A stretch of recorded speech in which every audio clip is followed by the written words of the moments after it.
Hello दोस्तों, मैं VRD sir और आप सभी लोगों का हार्दिक स्वागत अभिनंदन करता हूं आपके और अपने यूट्यूब चैनल वीआरडी सर पर। तो चलिए मेरे प्यारे साथियों, स्टार्ट करता हूं आज की क्लास। और आज की क्लास एकदम बेहतरीन होने वाली है, जिसमें हम लेके आएंगे कुछ बढ़िया बढ़िया क्वेश्चंस, एकदम लंदन टॉप क्वेश्चंस, जिनके माध्यम से आप अपने एग्जाम में एक अच्छी प्रिपरेशन कर सकते हैं, जिनके माध्यम से एक बहुत अच्छा रिजल्ट आप लेके आ सकते हैं।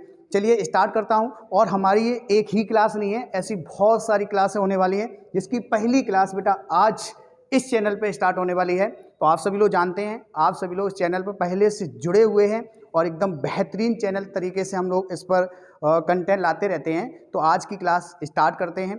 तो आप लोग देख पा रहे होंगे स्क्रीन पर सामने लिखा हुआ है कि मिशन 100 आउट ऑफ 100।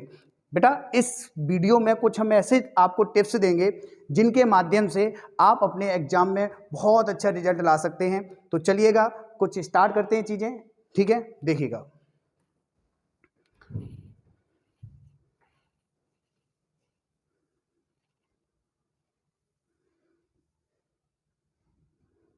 देखिए, आप सभी लोग बेटा जानते हैं कि हमारी ये रसायन विज्ञान की क्लास होने वाली है।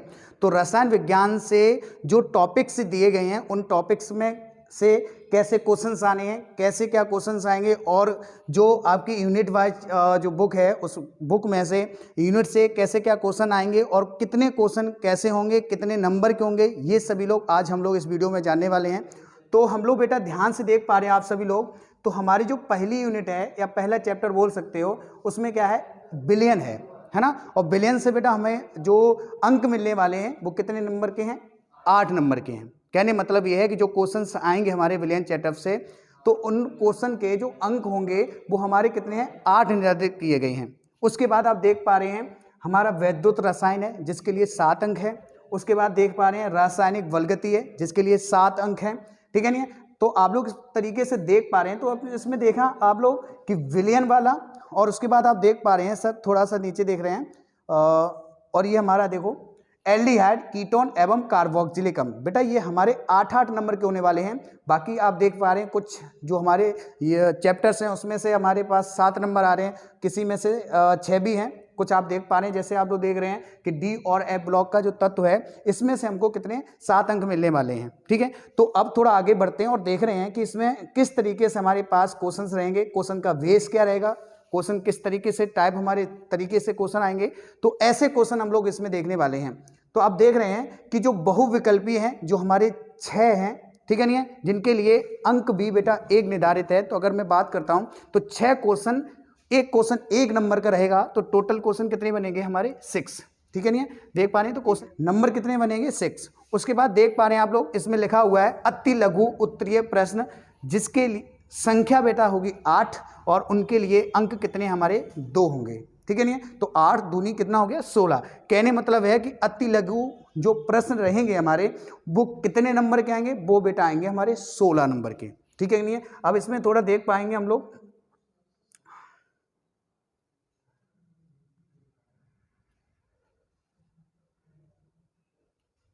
देखिए अगर हम देख पा रहे हैं। उसके बाद देखो लघु उत्तरीय जो प्रश्न होंगे वो हमारे 3 अंक का एक प्रश्न होगा, 4 प्रश्न आएंगे। अगर मैं इसमें अब लोग मल्टीप्लाई करते हैं तो 4 तिया 12, कहने मतलब 12 अंक हमारे इस यूनिट से होने वाले हैं, सॉरी इस प्रश्न के टाइप से होने वाले हैं। उसके बाद देख रहे हैं लघु उत्तरीय प्रश्न, जो 4 अंक का एक प्रश्न होगा, और उसके लिए हमारे लिए 4 अंक हैं और 4 ही प्रश्न हैं, तो कहने मतलब 16 हो गई।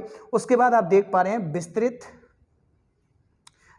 विस्तृत उत्तरीय प्रश्न जो होंगे, उनके लिए 4 क्वेश्चंस आने हैं, और प्रत्येक क्वेश्चन बेटा 5 नंबर का होगा। तो इस तरीके हमारे पास 20 नंबर के क्वेश्चन हो गए।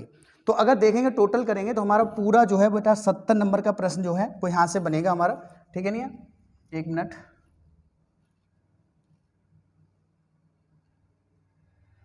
ठीक है। तो आप देख पा रहे हैं इसमें टोटल हमारे जो है वो कितने अंक हो गए, 70।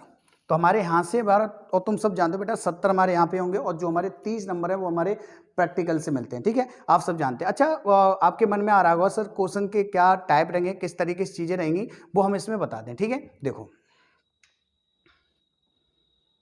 देखिएगा,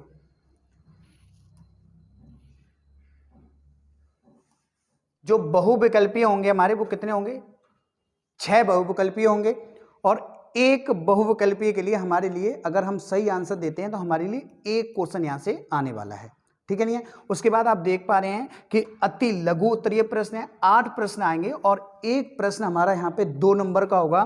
तो इस तरीके से 8 दूनी 16, कहने मतलब हमारे 16 नंबर जो है वो यहाँ पे हो जाएंगे। अब प्रश्न कैसे रहेंगे तो हम कुछ बता भी दें तो बेटा बनेंगे, बहुत सिंपल से क्वेश्चन होते हैं, तो ज़्यादा आप लोग टेंशन लेने वाली बात यहाँ पे नहीं है। ठीक है, देखो अब आगे देख पा रहे हैं हम लोग, यहाँ पे देखो लिखा हुआ है लघु उत्तरीय प्रश्न। बेटा एक प्रश्न कितने अंक का होगा? 3 अंक का। 4 प्रश्न आएंगे और 4 तिया 12, हमको मतलब टोटल 12 अंक देकर जाएंगे, ठीक है नहीं है। अब देखो ध्यान से, यहाँ पे क्वेश्चन का टाइप कैसा होगा, यहाँ से आपके न्यूमेरिकल बन सकते हैं। जैसे आपसे पूछा जाएगा कि मूलतः की परिभाषा क्या है और उसके पीछे एक आपको आंकिक प्रश्न का आंसर देना होगा।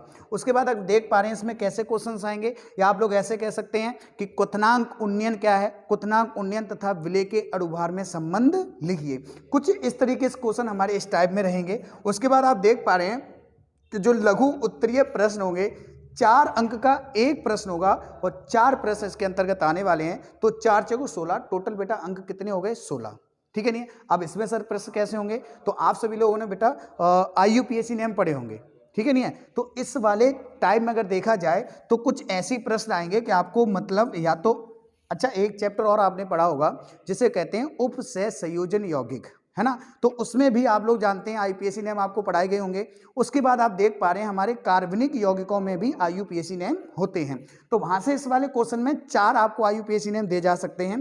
प्रत्येक बेटा एक IUPAC नेम 1 नंबर का होता है। तो कुछ इस तरीके से क्वेश्चन यहाँ से बन सकते हैं, ठीक है। बिल्कुल क्लियर है ना, बहुत इजी तरीके से चीजें हैं, आप लोग टेंशन बिल्कुल मत लीजिएगा। देखो बोर्ड बेटा देखने के लिए या मान लो ऐसे तरीके से तो है नहीं, अब बस क्या है कि सुनने से मुझे लगता है कि हाँ बोर्ड हमारा एग्जाम टफ होगा, ऐसा कुछ नहीं है भाई। समझदार हो, इंटर जैसी क्लास में हो, तो इन चीज़ों पर अपने थोड़ा सा माइंड पे प्रेशर लेने की ज़रूरत नहीं है, क्योंकि हम प्रीवियस एग्जाम भी देख लेते हैं तो उनसे हमें एक्सपीरियंस हो जाता है कि सर हमारी जो तैयारी चल रही है वो किस तरीके से तैयार रहेगी। बेटा अगर अच्छे से पढ़ाई करोगे तो कोई प्रॉब्लम नहीं होगी, पढ़ोगे नहीं तो टेंशन क्या, और भी कुछ आपके माइंड में चीज़ें आएंगी।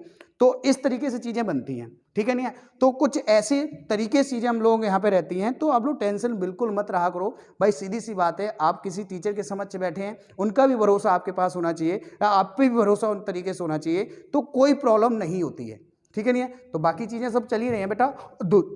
और दूसरी बात देखो, बगैर मेहनत के कुछ नहीं रखा है, नॉर्मल सी बात है। अगर आप लोग सच्ची से मेहनत कर रहे हो तो उसकी सफलता भी बहुत सच्ची होती है।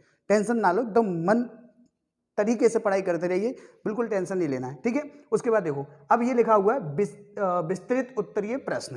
बेटा 4 प्रश्न होंगे और प्रत्येक प्रश्न 5 नंबर का है, एकदम बिल्कुल गोल्डन बाई चांस यहाँ पे रहते हैं हम लोगों के लिए, क्योंकि बेटा यहाँ से सीधे सीधे क्वेश्चन आते हैं। एक क्वेश्चन 5 नंबर का बनेगा तो 5 को 20 हो गया, है ना। अब प्रश्न कैसे रहेंगे बेटा, इसमें 2 गैसें आएंगी आप लोगों के लिए। कैसे आ सकती हैं, जैसे आपके पास आएगा क्लोरोफॉर्म बनाने की प्रयोगशाला विधि का रासायनिक समीकरण देते हुए सचित्र वर्णन कीजिए। अब खुद सोचिए, अब क्वेश्चन बोलने में भी टाइम लग रहा है तो बेटा बड़ा तो क्वेश्चन होना है, क्योंकि तुम खुद देख पा रहे हो बेटा एक प्रश्न 5 नंबर का है ना। तो अब एक प्रश्न बेटा ऐसा तो नहीं कि तरीके से ले जाओ, कुछ तो करना पड़ेगा ना। तो इसी तरीके से क्वेश्चन आएंगे। जैसे या तो आपसे बोल सकता है कि फॉर्मल्डिहाइड क्या है, फॉर्मल्डिहाइड बनाने की प्रयोगशाला विधि का सचित्र वर्णन कीजिए। तो यहाँ पे क्वेश्चन बेटा इस तरीके से बनते हैं, ठीक है, एकदम बढ़िया तरीके से। आप टेंशन मत लो, जिनके पास सिलेबस में थोड़ी प्रॉब्लम है, या मान लो आप लोग किसी लोकल एरिया से जुड़े हुए हैं, तो हम लोग समझ सकते हैं भाई चीज़ की कि आपको उतना कंटेंट नहीं मिल पाता है, तो आप टेंशन ना लो, हमसे जुड़िएगा। किसी को अगर PDF की प्रॉब्लम है, या मान लो PDF चाहिए, एकदम तरीके से लिखी हुई होंगी, एकदम बढ़िया बढ़िया क्वेश्चन। फालतू का सिलेबस हम लोगों ने डाल ही नहीं रखा है, क्योंकि हम लोग यहाँ आते हैं अपना रिजल्ट को अच्छा करने। नॉलेज हम लोग 12th के बाद ले लेना भरपूर। तो हाँ पे बेटा वो चीज़ पढ़ो जो हमारे बोर्ड एग्जाम में आने वाली है, क्योंकि बेटा इस महीने को क्रॉस करने के बाद सीधा आपके सिर पर बोर्ड एग्जाम होगा, समझ रहे हैं। तो इस तरीके से चीज़ें चलिएगा, ठीक है। चलिए बेटा आगे बढ़ रहे हैं, थोड़ा स्टार्ट करेंगे चीज़ें, ठीक है।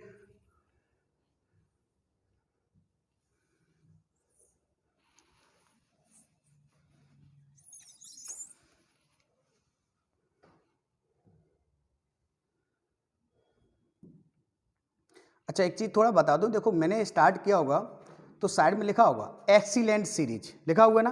तो कहने मतलब ये कि जैसा इसका नाम है बेटा, उसी तरीके से चीज़ें इसके अंदर हमने डाली हैं। ठीक है नहीं है। अब एक्सीलेंट सीरीज है तो कहने मतलब ये है कि इसमें कुछ ऐसे क्वेश्चंस हम लेके आए हैं जो आप इनके माध्यम से बेहतरीन तैयारी अपनी कर सकते हैं, ठीक है नहीं है। तो इसकी क्लास नंबर 1 है, आगे की क्लासें आपको बता दी जाएंगी कब आपकी आनी है, ठीक है। देखो तो इसका हम लोग स्टार्ट कर रहे हैं। इस पीडीएफ का पहला क्वेश्चन आपके सामने लिखा हुआ है, शायद आप लोगों ने पढ़ा भी होगा और बहुत इंपॉर्टेंट क्वेश्चन है आपके लिए, ठीक है। देखिएगा,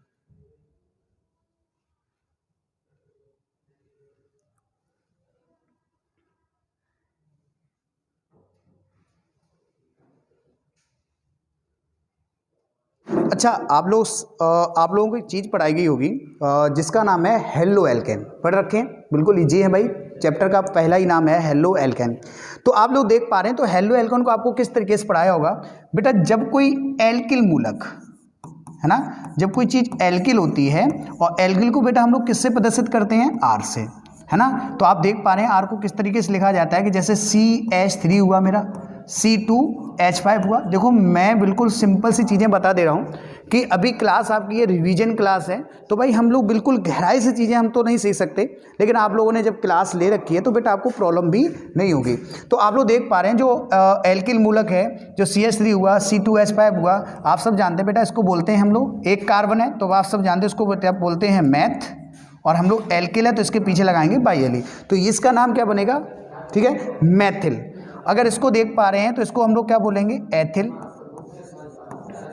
ठीक है। अगर और थोड़ा देखना चाहें तो C3H7, तो इसको हम लोग क्या बोलेंगे बेटा, 3 कार्बन, और आप सब जानते हैं 3 को बोलते हैं हम लोग प्रोपिल। तो किस तरीके से चीज़ें होंगी तो इसको हम लोग बोलते हैं एल्किल।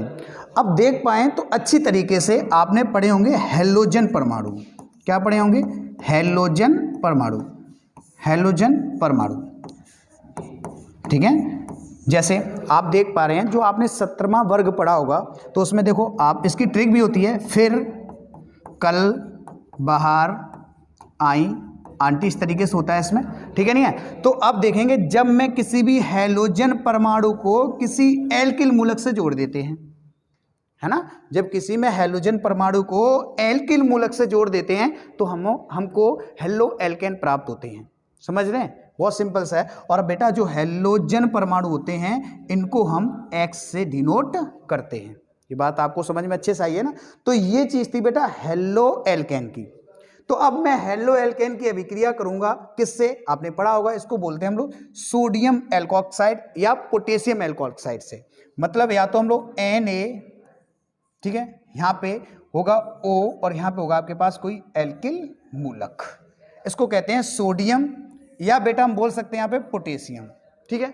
तो सोडियम या पोटेशियम एल्कोक्साइड, बेटा ये एल्केन है, और एल्केन से हम लोग क्या, वैसे तो एल्किल है लेकिन बात ये इससे जुड़ा हुआ O तो बन जाएगा एल्कोक्साइड, ठीक है नहीं। इसको हम लोग एल्क कह सकते हैं, कार्बन परमाणुओं की श्रृंखला, तो बनेगा एल्कोक्साइड। तो इसको हम बोलते हैं पोटेशियम या सोडियम एल्कोक्साइड, क्लियर है ना। तो चलिए अब मैं थोड़ा अभिक्रिया देख रहा हूं,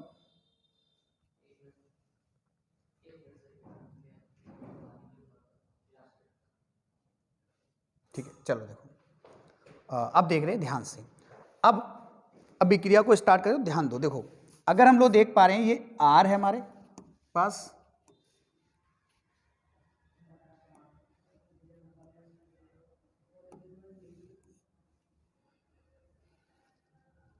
देखो ये हमारे पास R बॉन्ड X ले लिया, ठीक है। तो आप देख पा रहे हैं ये हमारे पास है एल्किल मूलक, ये हमारे पास क्या है, एल्किल मूलक, क्लियर। अच्छा अब इससे क्या जुड़ा है, इससे जुड़ा हुआ है हैलोजन परमाणु, इससे जुड़ा हुआ है बेटा हैलोजन परमाणु, हैलोजन परमाणु। तो आप सब जानते हैं ये हमारे पास है बेटा हेलो एल्केन, क्या है, हेलो एल्केन, ठीक है। और जब मैं इस हेलो एल्केन की अभिक्रिया कराऊंगा सोडियम, या बेटा करा सकते हो आप पोटेशियम एल्कोक्साइड, यानी ऑक्सीजन से एल्क जुड़ा होगा, क्लियर है ना। तो देखो हम लोग किस तरीके से करेंगे, बहुत ईजी है बेटा। तो सब जानते हो ये धनायन का होता है, तो धनायन वाली चीज किससे जुड़ी जाएगी, ऋणायन से। तो यहाँ पे क्या बनेगा, यहाँ पे बनेगा NaX+। अब बेटा आपके पास बचा क्या, अब आपके पास बचा होगा O बॉन्ड R, और तुम सब जानते हो ऑक्सीजन द्विक परमाणु तक होता है, तो यहाँ पे एक बंद और खाली है मेरे पास, और उस बंद से हम लोग ये वाली R जोड़ेंगे, ठीक है। तो इसको हम लोग कहते हैं ईथर। आगे आप लोग चैप्टर में पढ़ेंगे, आपने पढ़ रखा होगा, जब मैं रिवीजन करा रहा हूं तो आपने बोल रखा होगा, पढ़े हुए बच्चे होंगे, ठीक है नहीं है। तो बेटा ये है हमारे पास एल्किल और ये है हमारे पास एल्किल, ठीक है। जब किसी ऑक्सी परमाणु से अगर दोनों तरफ एल्किल हो तो उसे हम लोग बोलते हैं ईथर। क्लियर है ना, सिंपल सी बात है। चलिए अब देखो कोई मैं एग्जांपल ले रहा हूं, देखो ध्यान से, बहुत इजी है। देखो अगर मैं बात करता हूं CH3 बॉन्ड, यहां पे ले रखा है हमने Cl, तो ये हमारे पास है हेलो एल्केन। अब इसके दो नाम होते हैं, देखो हेलोजन का नाम पहले करोगे तो IUPAC नेम में हम लोग नामकरण करते हैं, तो देखें कैसे करेंगे। इसका नाम होगा हेलोजन के नाम में इसका नाम होता है, तो देखो ध्यान से थोड़ा मैं बता दूं। देखो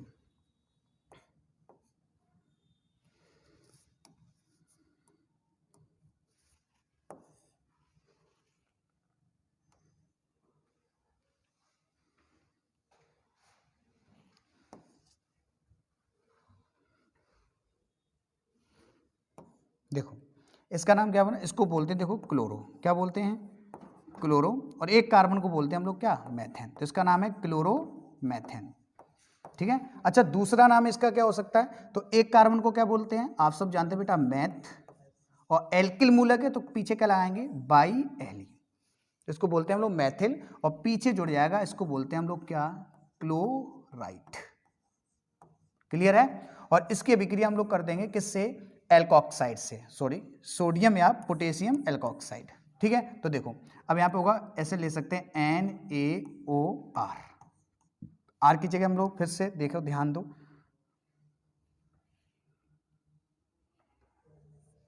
देखो आर की जगह हम लोग ले सकते हैं यहाँ पे CH3। अच्छा इसका नाम क्या होगा, तो इसको बोलते हैं हम लोग सोडियम, क्या बोलेंगे सोडियम, ठीक है। अच्छा इसको हमने बोला था सोडियम या पोटेशियम एल्कोक्साइड, अब एल्केन का नाम इसको दे रखा है, क्या होगा बेटा मैथ, क्या होगा, तो इसको बोलेंगे मैथोक्साइड, ठीक है। अब देखो इसकी रिएक्शन थोड़ा यहाँ पे चेंज होगी, तो क्या बनेगी, देखो ये वाला Na किससे जुड़ जाएगा, इससे, तो बनेगा क्या NaCl, और प्लस आपके पास क्या बचा है, आपके पास बचा है CH3, तो आपके पास बचा है CH3 बॉन्ड, और इसके पास बचा है O, और इससे जोड़ देंगे CH3, ठीक है। इसको बोलते हैं ईथर, क्या बोलते हैं ईथर, है ना।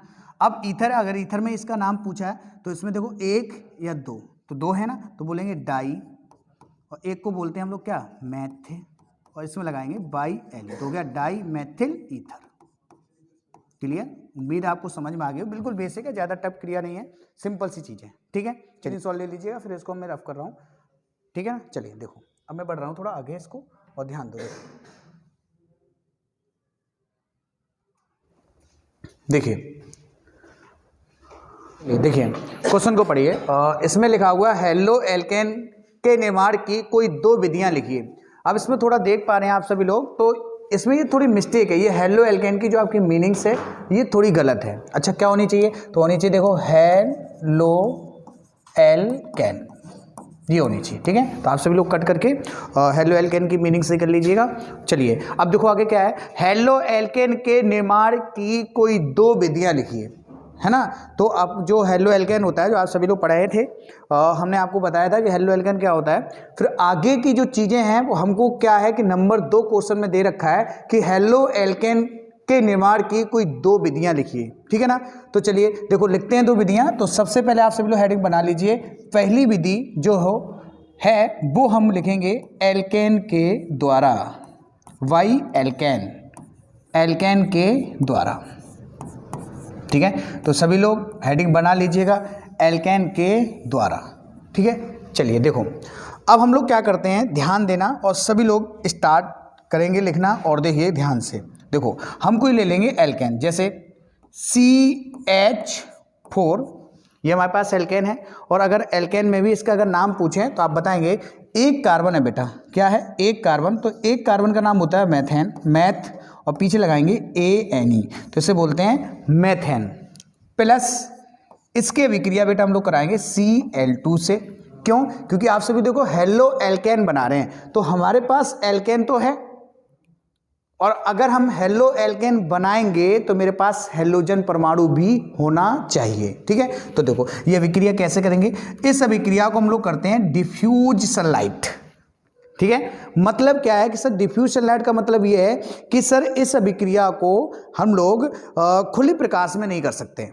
जो प्रकाश है वो डायरेक्ट इसके पास नहीं आना चाहिए, या तो किसी खिड़की से आने चाहिए, है ना, मतलब इसके पास जो प्रकाश हो, प्रकाश की उपस्थिति में करेंगे, ये बात बिल्कुल सही है, लेकिन प्रकाश बेटा डिफ्यूज प्रकाश होना चाहिए, मतलब डायरेक्ट प्रकाश इसके पास ना आए, किसी खिड़की के माध्यम से आ सकता है। ठीक है, नहीं है, तो इसकी उपस्थिति में जब मैं अभिक्रिया करूंगा, डिफ्यूज सनलाइट लिख सकते हो इसमें, तो कैसे रिएक्शन होगी, तो देखो ध्यान से, देखो CH4 को बेटा आप ऐसे लिख सकते हो, एक मिनट रुको, देखो इसको लिख सकते हो CH3 बॉन्ड H प्लस, अब यहां पे Cl बॉन्ड Cl, इसको ऐसे लिख सकते हैं।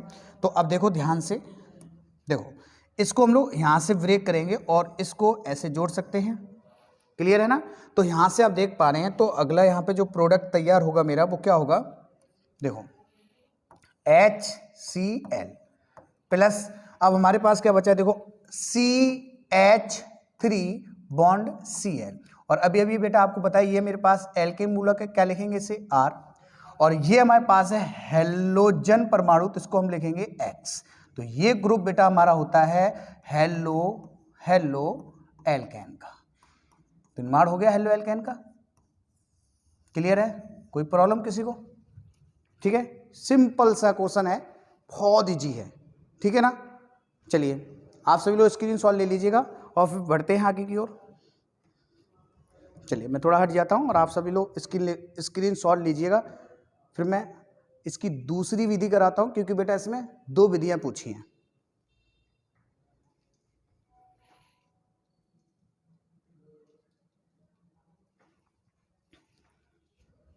चलिए देखो, अभी जब मैंने इसको रिएक्शन कराया था तो आपसे हमने एक बात बोली थी जिसमें लिखा था डिफ्यूज सनलाइट में अभिक्रिया करते हैं, तो आपके मन में आया होगा सर डिफ्यूज सनलाइट का क्या मतलब है, डायरेक्ट सनलाइट में क्यों नहीं कर सकते हैं, समझ रहे हैं। तो इसका एक प्रोसेस है, देखो ध्यान से, बहुत इजी है, सिंपल सा है। देखो क्या,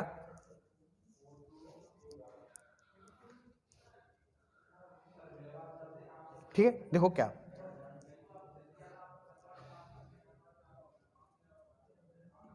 देखो बेटा स्टार्ट करते हैं, देखो ध्यान से, इसका हम लोग डायरेक्ट सनलाइट में क्यों नहीं कर सकते हैं, देखिएगा जब मैं CH4 की अभिक्रिया प्लस Cl2 से कराते हैं, ठीक है, तो देखो ध्यान से कैसे रिएक्शन करेंगे हम लोग, इसमें 3 जो है वो फैक्ट रहते हैं, इसमें बेटा 3 फैक्ट रहते हैं, कैसे, देखो अगर मैं इसकी अभिक्रिया डार्क में कराया, क्या मतलब अंधेरे में, इसकी अभिक्रिया अगर मैंने बेटा अंधेरे में कराया तो देखो क्या होगा, तो इसमें बेटा नो रिएक्शन, कहने मतलब हम लोग लिख सकते हैं नो रिएक्शन, अर्थात सर कोई रिएक्शन नहीं होगा, मतलब कोई अभिक्रिया नहीं होगी। लेकिन अगर हम लोग बात करते हैं बेटा, इसको मैंने डायरेक्ट प्रकाश में किया, यानी सीधे प्रकाश की उपस्थिति में किया, सीधे प्रकाश की उपस्थिति में किया, तो इस अभिक्रिया में क्या होगा, एक मिलेगा आपके पास HCl के फ्यूम्स, फ्यूम्स मतलब होता है इसमें जैसे हम इसे एकदम प्रकाश की उपस्थिति में कराते हैं तो इस रिएक्शन में से क्या होता है, एकदम धुएं की छल्ले निकलते हैं, फट फट फट ऐसी कुछ आवाज आती है, तो इसमें फ्यूम्स का मतलब होता है HCl के धुएं के छल्ले निकलते हैं, और इसमें एक ब्लैक इसमें प्राप्त होता है, इसको बोलते हैं हम लोग क्या, कार्बन। लेकिन बेटा मुझे प्राप्त क्या करना है, हेलो एल्केन, तो अभी आपका हेलो एल्केन प्राप्त नहीं हुआ है, तो हम लोग क्या करेंगे, इस प्रकाश को डिफ्यूज प्रकाश या डिफ्यूज सनलाइट कह सकते हैं, तो इसमें हम लोग डिफ्यूज सनलाइट यूज करेंगे, मतलब जो प्रकाश आएगा वो किसी खिड़की से आना चाहिए, ठीक है ना, तो इसमें रिएक्शन होगी, तो तुम सब जानते हो, अभी अभी मैंने बेटा किया है क्या कि CH3Cl प्लस का यहां पे प्राप्त होगा आपके पास HCl, ठीक है ना, ओके। चलिए स्टार्ट करते हैं चीज़ों को आगे, तो पहले आप अगर स्क्रीनशॉट लेना चाहें तो आप लोग ले सकते हैं, देखो अच्छा, अब इसमें आपको 2 विधियां पूछी थी, ठीक है, तो अब हम लोग हेडिंग डाल सकते हैं एल्कीन के द्वारा, एल्कीन के द्वारा,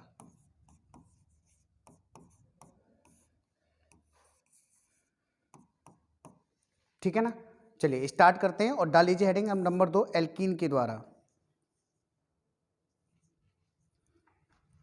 देखिएगा तो बेटा सबसे पहले हम लेंगे यहाँ पे एल्कीन, तो R bond CH double bond CH2। अच्छा आप सब जानते हैं, अगर पहचाने की थोड़ी सी चीज आपको बताएं तो आप देखते हैं कि जैसे सिंगल बॉन्ड से हम लोग पहचान करते हैं एल्केन की, ठीक है बेटा, डबल बॉन्ड की पहचान करते हैं एल्कीन की, और बेटा ट्रिपल बॉन्ड से हम लोग पहचान करते हैं एल्काइन की, ठीक है ना। तो देखो अब हम लोग क्या करेंगे, इसकी अभिक्रिया कराएंगे हैलोजन अम्ल से।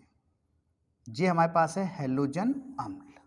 हैलोजन अम्ल क्यों? क्योंकि बेटा इसमें H धनायन है, और जिसमें H धनायन होता है वो अम्लीय प्रकृति के होते हैं, आप सब जानते हैं, और इसमें हैलोजन परमाणु जुड़ा है, तो ये हैलोजन अम्ल है। क्लियर है? तो देखो ध्यान से। अच्छा इसको हम लोग कहते हैं, इसको कहते हैं असीमित एल्कीन। क्या कहते हैं? असीमित एल्कीन, ठीक है ना। तो जब किसी असीमित एल्कीन के विक्रिया में हैलोजन अम्लों से कराते हैं तो उसमें एक प्रोसेस काम करती है। इसको बताने वाले व्यक्ति थे मार्कोनिकॉफ। कौन थे?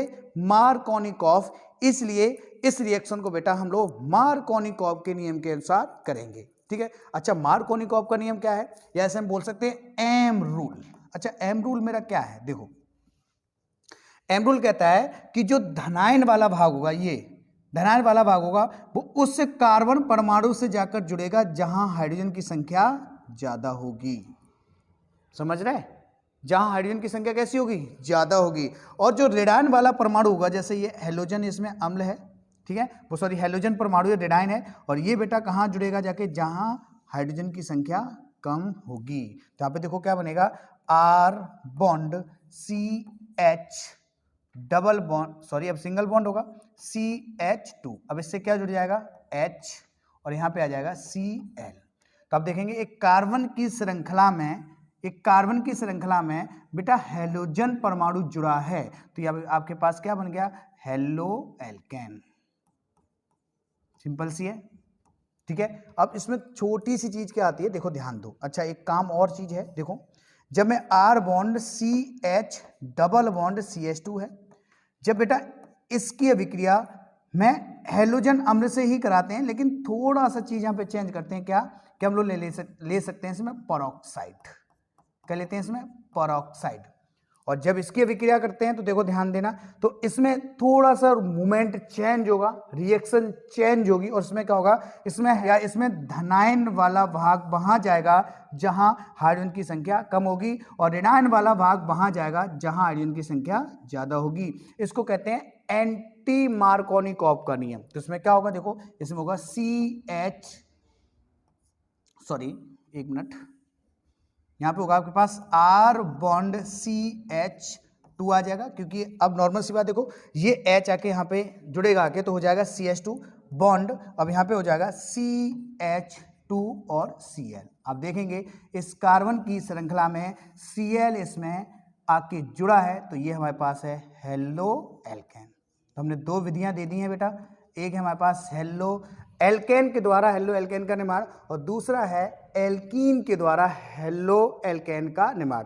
लेकिन बात ध्यान रखना बेटा, इसमें एल्कीन वो यूज करेंगे जो असीमित एल्कीन होगा। लेकिन सीमित एल्कीन क्या होता है, जैसे ये देखो R bond CH double bond CH bond CH2, बेटा इस एल्कीन पर मार्कोनिकॉफ का नियम लागू नहीं होता है। समझ पा रहे हैं? बहुत इजी है, सिंपल सा है, ठीक है। चलिए स्क्रीनशॉट कीजिए जल्दी से और फिर आगे बढ़ रहे हैं। आपने स्क्रीनशॉट ले लिया होगा, तो चलते हैं अगले क्वेश्चन की ओर। तो देखिएगा ध्यान से, अगला क्वेश्चन क्या है मेरा, सॉरी देखो लुईकास परीक्षण क्या है? लुईकास परीक्षण क्या है, तो ध्यान दो अच्छे से, बहुत सिंपल क्वेश्चन है बेटा। HCl और ZnCl2 के मिश्रण को बेटा लुईकास अभिकर्मक कहते हैं। क्या कहते हैं? ZnCl और HCl2 और HCl के मिश्रण को हम लोग लुईकास अभिकर्मक कहते हैं। बेटा इसका उपयोग हम लोग एल्कोहल की पहचान करने के लिए करते हैं। अच्छा, अब एल्कोहल क्या होता है? तो बेटा एल्कोहल होता है जब किसी कार्बन की श्रृंखला से या जब किसी कार्बनिक यौगिकों में या हाइड्रोकार्बन यौगिकों में कोई OH समूह जुड़ जाता है। क्या जुड़ जाता है? OH समूह जुड़ जाता है, तो उसे हम लोग कहते हैं एल्कोहल। क्या कहते हैं? एल्कोहल। बेटा एल्कोहल की जो कार्बन से जुड़े एल्कोहल की प्रकृति के आधार पर एल्कोहल 3 प्रकार के होते हैं। तो देखेंगे जब एक सी से एल्कोहल जुड़ा हुआ है तो इससे अगर एक और कार्बन जुड़ा है तो इसे बोलते हैं हम लोग प्राथमिक एल्कोहल। इससे बेटा अगर 2 सी जुड़े हैं तो इसे हम लोग कहते हैं द्वितीयक एल्कोहल। बेटा इससे अगर 3 सी जुड़े हैं तो मतलब 3 कार्बन जुड़े हैं तो ये होता है तृतीयक एल्कोहल। तो प्राथमिक एल्कोहल कह सकते हो इसे, प्राथमिक एल्कोहल, द्वितीयक एल्कोहल, तृतीयक एल्कोहल। बेटा इन एल्कोहल की पहचान करने के लिए ही हम लोग लुईकास अभिकर्मक का उपयोग करते हैं और इसे ही हम लोग कहते हैं लुईकास परीक्षण। कैसे करते हैं सुनिए, जब हम कोई भी प्राथमिक एल्कोहल लेते हैं जैसे CH3 बॉन्ड C और यहाँ पे जुड़ा है H, यहाँ पे जुड़ा है H और ये है आपके पास OH, तो ये हमारे पास प्राथमिक एल्कोहल। जब मैं प्राथमिक एल्कोहल की अभिक्रिया करते हैं HCl से और किसकी उपस्थिति में? ZnCl2 की उपस्थिति में। जब इसकी उपस्थिति हम लोग रिएक्शन करेंगे तो बेटा इसमें कोई रिएक्शन नहीं होती है, ठीक है। और अब अगर हम लोग CH3 bond C bond H bond CH3 bond OH, इसको बोलते हैं हम लोग, इसको बोलोगे 1 डिग्री एल्कोहल, 1 डिग्री एल्कोहल। इसको क्या बोलते हैं? 2 डिग्री एल्कोहल। तो जब 2 डिग्री एल्कोहल की अभिक्रिया में HCl से करते हैं, ठीक है, तो इसमें बनता है उपस्थिति ZnCl2 लेंगे और जब अभिक्रिया करते हैं तो अभिक्रिया में थोड़ा सा टाइम लगता है, 5 या 10 मिनट में अभिक्रिया होती है। तो कैसे अभिक्रिया होगी ध्यान दे सकते हैं, इसमें बेटा यहाँ से निकल जाएगा H2O प्लस और यहाँ पे आके क्या जुड़ जाएगी? Cl। तो क्या प्रोडक्ट बनेगा? देखो CH3 बॉन्ड C ऊपर H है, ये आपके पास CH3 होगा और यहाँ पे आ जाता है Cl, ठीक है। और जब बेटा हम लोग तृतीयक एल्कोहल लेते हैं जैसे CH3 bond add H bond CH3 bond CH3 और बॉन्ड यहाँ पे हो जाएगा आपके पास OH, तो ये अगर हम इसमें HCl और ZnCl2 का मिश्रण डालते हैं तो बिल्कुल एकदम तीव्र गति से होगी, प्रोडक्ट आपका यही बनेगा, ठीक है। तो इसकी हम लोग जो एल्कोहल है इसकी पहचान करने के लिए हम लोग HCl तथा ZnCl2 का उपयोग करते हैं। इसको हम लोग कहते हैं लुईकास अभिकर्मक और इसका उपयोग करते हैं हम लोग एल्कोहल की पहचान करने के लिए, ठीक है। जिसमें प्राथमिक एल्कोहल की अगर विक्रिया करेंगे तो बेटा कोई रिएक्शन नहीं होती है।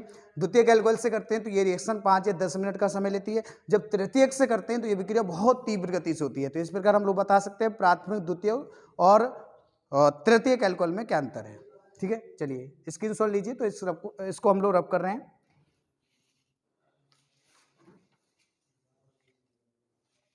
क्या हुआ? चलिए आपने स्क्रीनशॉट ले लिया होगा, तो अगले क्वेश्चन को चलते हैं, इसको करते हैं रफ। तो अगला क्वेश्चन देखेंगे, देखो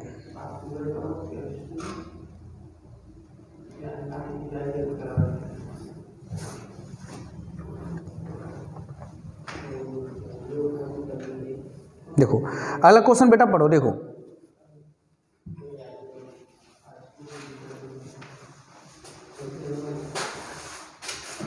विक्रिया किसे कहते हैं, तो देखो इससे स्टार्ट करते हैं और देखते हैं। देखो हुन्स-डिंकर विक्रिया क्या है, तो नॉर्मल सी बात है, जब बेटा हम लोग R बॉन्ड COOH इसको कहते हैं सिल्वर लवण। क्या कहते हैं इसे? सिल्वर लवण कहते हैं। और जब सिल्वर लवण की अभिक्रिया बेटा हम लोग Br2 यानी ब्रोमीन गैस से कर देते हैं।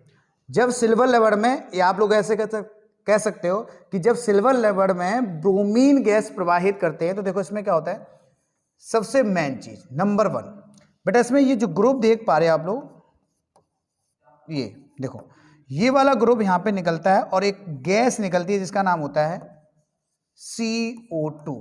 कौन सी गैस निकलती है? CO2।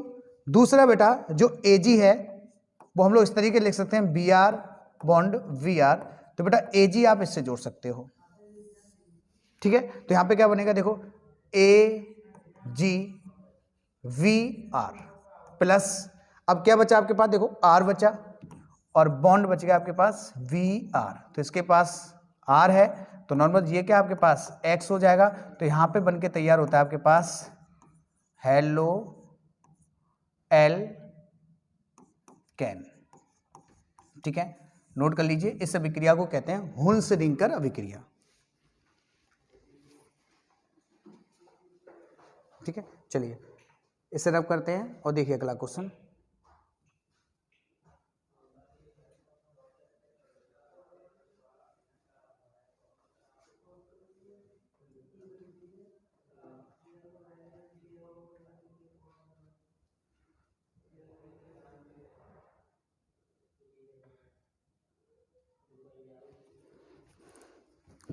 चलिए देखो सुनो, अब क्वेश्चन को ध्यान से पढ़िएगा। क्वेश्चन में क्या दे रखा है, पहली बात तो चीज, एक मिनट रुकें थोड़ा, और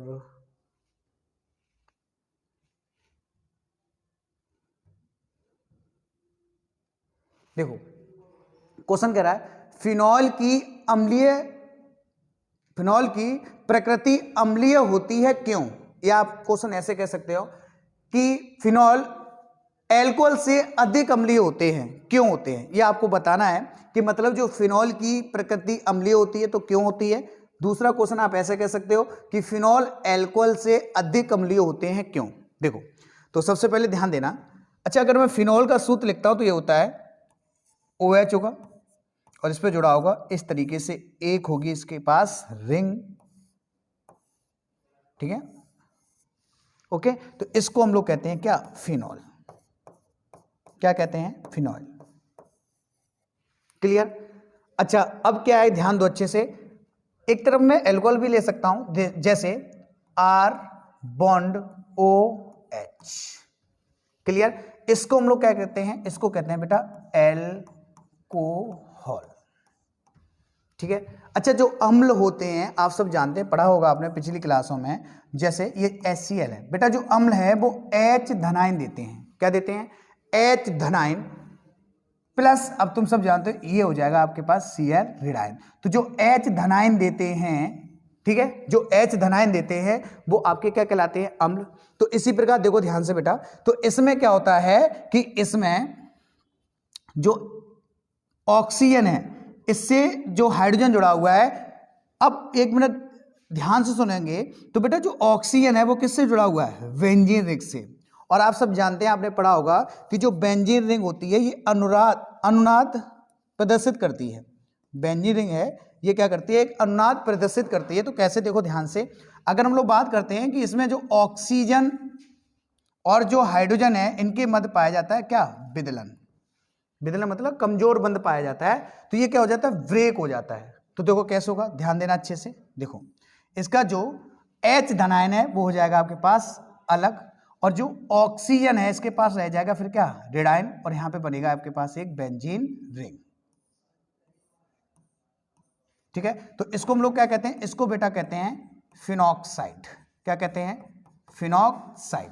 अच्छा दूसरी बात ध्यान रखो अच्छे से, ऐसा इसमें भी तो हो सकता है। तो इसमें क्या है कि जैसे इसमें क्या है कि जो H है ये क्या अलग होगा, तो क्या हो सकता है H धनायन अलग होगा, और यहाँ पे बनेगा HR बॉन्ड O, और यहाँ पे ऋणायन, ये चीज क्या हो जाएगी, अलग हो जाएगी। लेकिन आप लोग यहाँ पे एक चीज नोटिस करोगे बेटा, इसमें जो फिनॉक्साइड बना है, अच्छा इसको क्या बोलेंगे, इसको बोलते हैं एल्कोक्साइड। इसको क्या बोलते हैं, एल्कोक्साइड। अच्छा इसमें जो फिनॉक्साइड मिला है, बना हुआ है, तो उसमें देखो ये जो इलेक्ट्रॉन फ्री है, जो इलेक्ट्रॉन फ्री है, इसको स्थायित्व प्रदान करने वाले और भी चीजें हैं। अनुनाद आपने पढ़ा होगा कि इसमें स्थायित्व प्रदान करने वाले 3 स्थान होते हैं बेटा, कौन से, ऑर्थो, क्लियर, ऑर्थो और बेटा पैरा। समझ पा रहे हैं, तो मतलब इसको स्थायित्व मतलब और स्थायी बनाने के लिए कौन कौन से हैं, तो आप देखो एक तो ये ऑर्थो भी है, समझे, लेकिन इसके पास बेटा इसे स्थायित्व देने वाला दूसरा कोई प्रतिस्थापी स्थान नहीं है। कहने के लिए बेटा ये अम्लीय है, ये अम्लीय है क्योंकि ये भी धनायन दे रहा है और एल्कोक्साइड इसमें भी बनना है, लेकिन बेटा इसमें इसको जो आयन जो अलग हुआ है, ऑक्सीजन आयन, इनको स्थायित्व प्रदान करने के लिए और भी स्थान हैं। तो अम्लीय ये भी है, लेकिन बेटा ये जो अम्लीय प्रकृति है इससे क्या है, अधिक है। समझ में आया, क्लियर है कि नहीं, बिल्कुल सिंपल सी बात है। इसे हम लोग कह सकते हैं। और इसी कारण बेटा ये दोनों अम्लीय गुण प्रदर्शित करते हैं, लेकिन ये अधिक अम्लीय होते हैं और ये आपके पास कम अम्लीय होते हैं। उम्मीद करता हूं आपको ये चीज अच्छी लगी होगी, सिंपल सी चीज है।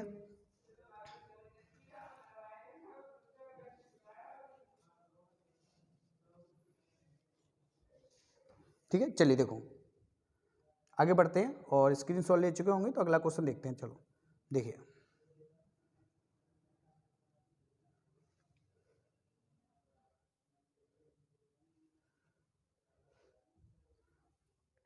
तो अगला क्वेश्चन पढ़ो, क्या बोल रहे हैं, डीडीटी क्या है तथा इसके निर्माण का रासायनिक समीकरण दीजिए। देखो ध्यान दो, बहुत ईजी है। डीडीटी एक कीटनाशक दवाई है और इसका निर्माण का क्या देना है मुझे, समीकरण देना है। तो देखो क्या करेंगे हम लोग, सबसे पहले एक यौगिक करेंगे जिसका नाम होता है क्लोरोफॉर्म, क्लोरर। एक तत्व इसमें यूज करेंगे, सबसे पहले एक तत्व यूज करेंगे, इसका नाम होता है क्लोरर। देखो देखो इसमें सबसे पहले एक तत्व यूज करेंगे जिसका नाम होता है क्लोरर। तो देखो CCl3 bond C bond H अलग कर दो और डबल बॉन्ड इसमें आ जाएगा क्या, O। इसके विक्रिया बेटा बेंजीन के दो अणुओं से कर देते हैं, जैसे फिनॉल के दो अणुओं से, फिनॉल के दो अणुओं से।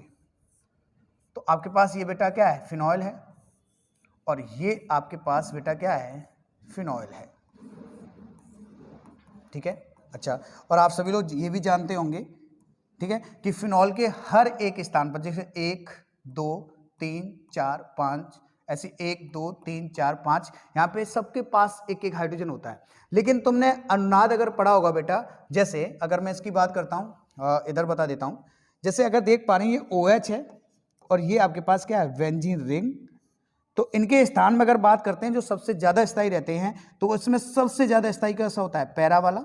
हालांकि ये ऑर्थो होता है, ये ऑर्थो डैश कर सकते हो। तो ऑर्थो और पैरा जो स्थान है वो सबसे ज़्यादा स्थायी होते हैं। प्रतिस्थापी इसमें 3 स्थान होते हैं, लेकिन अगर मैं देख पा रहे हैं बेटा इसमें पैरा इनमें से सबसे ज़्यादा स्थायी है। क्यों? क्योंकि बेटा ये पैरा जो है वो आपके क्रियात्मक समूह से दूर होता है। पैरा जो है ये क्रियात्मक समूह से दूर होता है, इसलिए अधिक स्थायी होता है। इसमें कोई बड़ा लॉजिक साइंस नहीं है कि सर ये कैसे स्थायी होता है, समझ में आ रहा है। देखो आगे, अब बेटा इसमें से हम लोग पैरा में से एक एक हाइड्रोजन निकालेंगे और ये दोनों जोड़ देंगे बेटा इससे।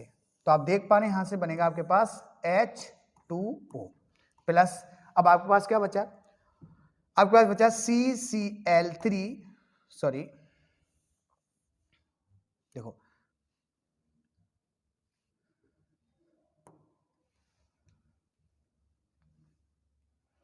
देखो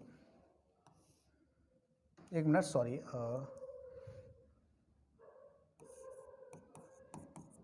देखो अब बेटा आपके पास बचेगा, देखो CCl3 बॉन्ड C ऊपर H है, तो ये दो बंद आपके हो रहे हैं फ्री, तो यहाँ पे जुड़ जाएगा आपके पास बेंजीन रिंग। तो कैसे लिखेंगे, इस तरीके से एक बेंजीन रिंग हम यहाँ पे जोड़ सकते हैं, ठीक है, ये OH, इसको बोलते हैं बेटा DDT। क्लियर है? उम्मीद करता हूँ ये आपको अच्छे से समझ में आ चुकी होगी। तो सभी लोग नोट कर लिए बेटा, इसी को कहते हैं D और T, और इसको कहते हैं हम लोग क्या, फिनॉल, इसको बोलते हैं हम लोग क्या, फिनॉल। ओके, चलिए, और इसका नाम क्या है, क्लोरर। ठीक है, चलिए नोट करो बेटा, इस C को हम लोग कहते हैं DDT, और DDT बनाने की विधि है, और इसमें उपस्थिति को उपयोग करते हैं CCl4, कहने मतलब कार्बन टेट्रा क्लोराइड। आप कह सकते हो जब क्लोरर की अभिक्रिया फिनॉल के दो अणुओं के साथ करते हैं तो इसमें उपस्थिति के रूप में क्या लेते हैं, CCl4 लेते हैं, तो आपके पास क्या प्राप्त होता है, DDT प्राप्त होता है। चलिए नोट करिएगा ऐसे जल्दी से।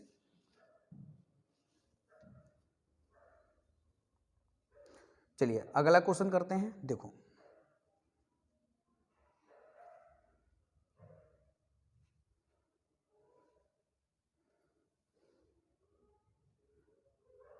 देखो अच्छा ध्यान से सुनो, इसमें क्या है, इसमें देखो कह रहा है लेडरर मान से अभिक्रियाकार रासायनिक समीकरण दीजिए तथा बेकेलाइट की संरचना दीजिए।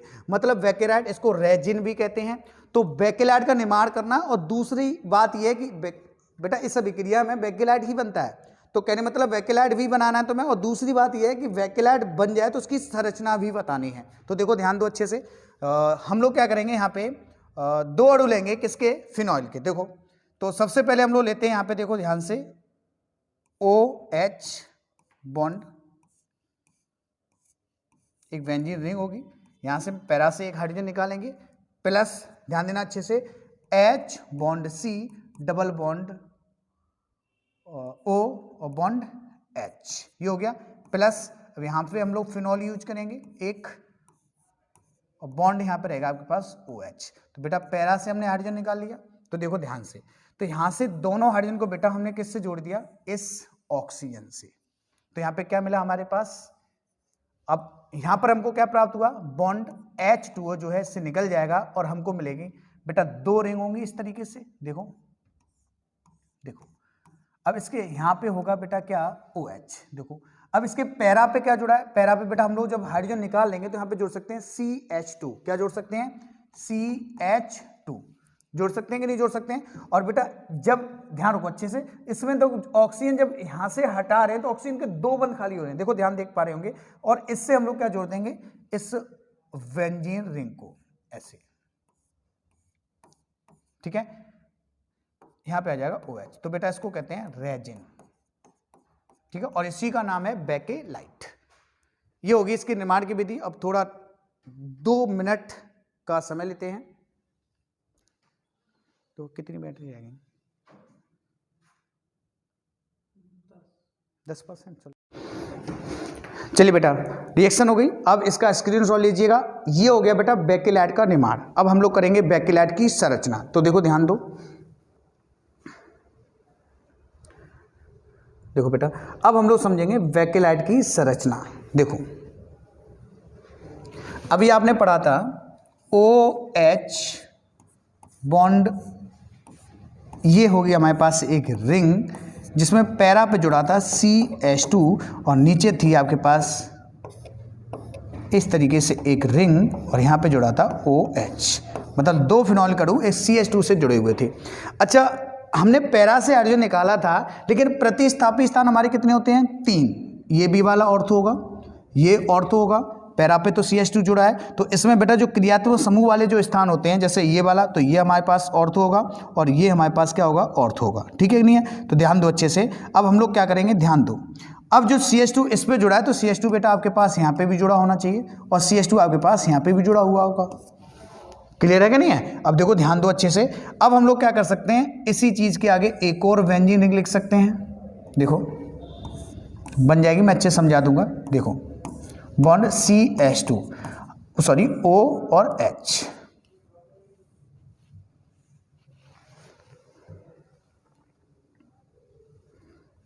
देखो यहाँ पे होगा OH। देखो अब इसका ये ऑर्थो है तो नॉर्मल सी बात बेटा, इस वाले ऑर्थो पे भी CH2 होगा और इस वाले पैरा पे भी क्या होगा, CH2। तो पैरा से हम लोग एक और पैरा की चीजें जोड़ सकते हैं, जैसे ये हमने जोड़ा,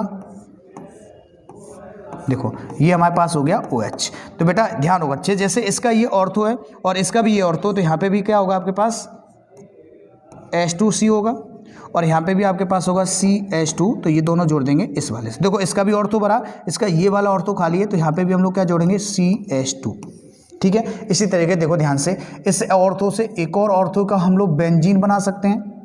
देखो ऐसे बेंजीन रिंग जोड़ दी और यहाँ पे जोड़ते हैं क्या, OH। और ऐसे देखो ध्यान से, इसके पैरा पे भी क्या होगा, CH2, इसके ऑर्थो यहाँ पे भी है तो यहाँ पे भी क्या होगा, CH2। अब इसके ऑर्थो से एक और रिंग जुड़ी होगी, और ठीक है ना। अब यहाँ पे होगा क्रियात्मक समूह, लेकिन इस वाले ऑर्थो को हम लोग CH2 से जोड़ेंगे और ये वाला ऑर्थो जो है हम लोग क्या कर देंगे, खाली कर देंगे। क्लियर है। तो ऐसी संरचना बेटा आप बढ़ाते जाओ, ये संरचना कभी भी कंप्लीट नहीं होगी। और इधर भी हम लोग जोड़ते रहेंगे तो ये भी संरचना जो है वो कभी कंप्लीट नहीं होगी, ठीक है। और यही जो है बेकेलाइट की संरचना है। तो दुनिया की जो पहली प्लास्टिक भी बेटा किससे प्राप्त की गई थी, बेकेलाइट से प्राप्त की गई थी। और इसलिए आपने देखा प्लास्टिक बेटा कभी गलती नहीं है। और आप देख भी पा रहे होंगे इसकी संरचना जो है वो बढ़ती जा रही है, बढ़ती जा रही है, बढ़ती जा रही है। समझ में आ रहा है, इसकी संरचना बढ़ती जा रही है, बढ़ती जा रही है। तो आप कह सकते हैं सर इसीलिए संरचना देखो खत्म नहीं हो रही, तो नॉर्मल सी बात, ये प्लास्टिक जो है वो गलेगी नहीं। क्लियर है। चलिए स्क्रीनशॉट लीजिए। ये बेकेलाइट की आपके सामने संरचना लिखी हुई है। क्या है ये बेटा है बेकेलाइट की संरचना। ठीक है, चलो देखो।